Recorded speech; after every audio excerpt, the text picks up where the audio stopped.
Assalamualaikum warahmatullahi wabarakatuh. Bismillahirrahmanirrahim. Alhamdulillahirabbil alamin. Allahumma shalli ala sayyidina Muhammad wa ala ali sayyidina Muhammad. Alhamdulillah, hari ini kita bertemu kembali pada pembelajaran ekonomi dan kita hari ini akan membahas tentang sistem upah di Indonesia. Nah, kemarin kita sudah mempelajari tentang ketenagakerjaan yang mana nanti ketika seseorang menjadi seorang pekerja, maka ia akan mendapatkan yang namanya upah atau gaji. Nah, hari ini kita akan membahas tentang sistem upah yang ada di Indonesia. Pertama, setiap pekerjaan yang dikerjakan itu akan mendapatkan balas jasa, bisa berupa upah atau gaji. Kenapa ada istilah upah atau gaji? Upah itu biasanya istilah yang dipakai untuk buruh. Jadi ketika buruh mendapatkan balas jasa itu namanya upah. Nah, tapi kalau untuk pekerja formal itu biasanya sebutannya balas jasanya disebut gaji. Sistem pengupahan itu harus menjamin kehidupan yang layak bagi pekerja dan keluarganya, serta memiliki fungsi sosial. Jadi upah yang kita berikan kepada seorang pekerja itu kita usahakan bisa digunakan untuk mencukupi kebutuhan dari pekerja yang bekerja di tempat kita. Nah, penentuan upah layak di Indonesia itu melibatkan pemerintah, pengusaha, dan serikat pekerja atau buruh. Sistem upah yang diberlakukan di Indonesia itu ada 5.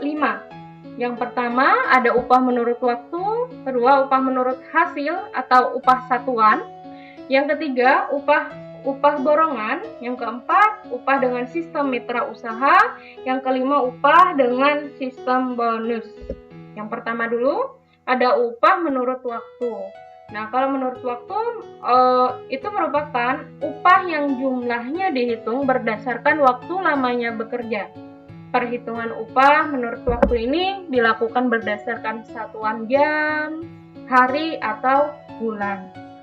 Contohnya di sini seperti PNS atau pegawai tetap itu biasanya dia diberikan gaji itu dalam satuan misalkan bulan. Yang kedua, upah menurut hasil atau upah satuan merupakan cara pembayaran upah berdasarkan jumlah hasil produksi yang dilakukan pekerja dalam waktu tertentu. Nah, jadi sistem pengupahannya atau sistem penggajiannya itu berdasarkan jumlah hasil produksinya. Misalkan di sini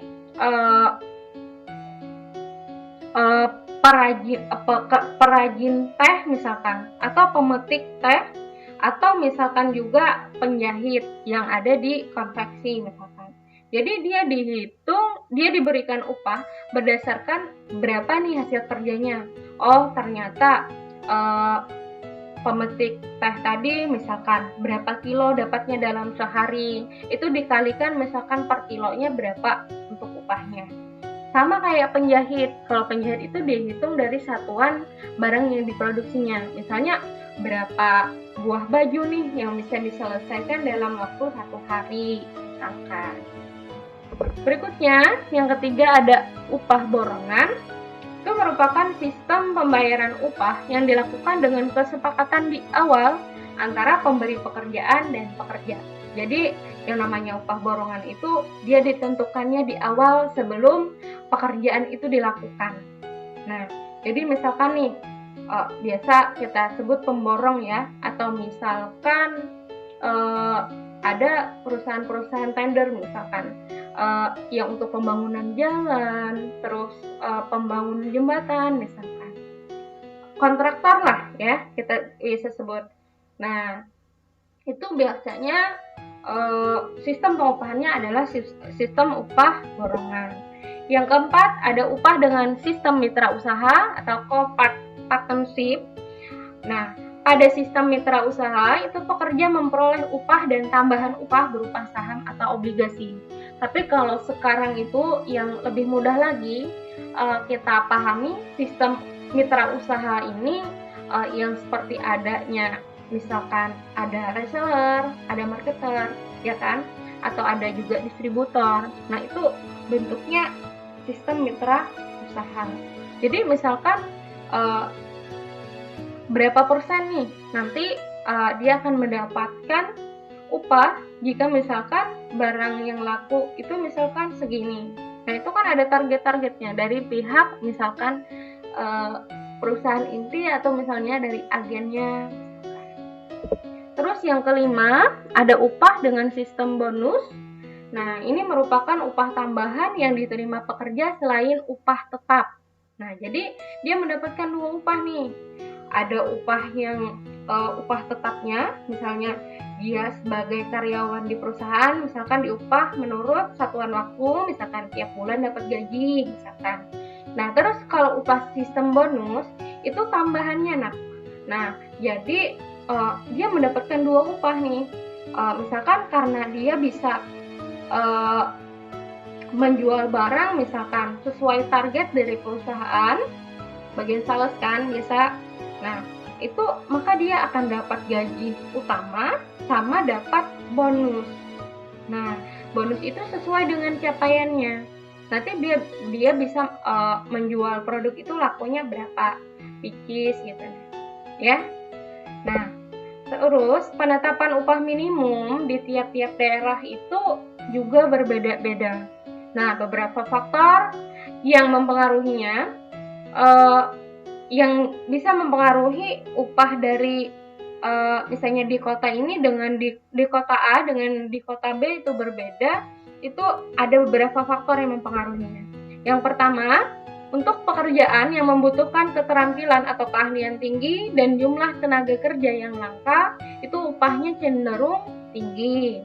Terus adanya serikat pekerja.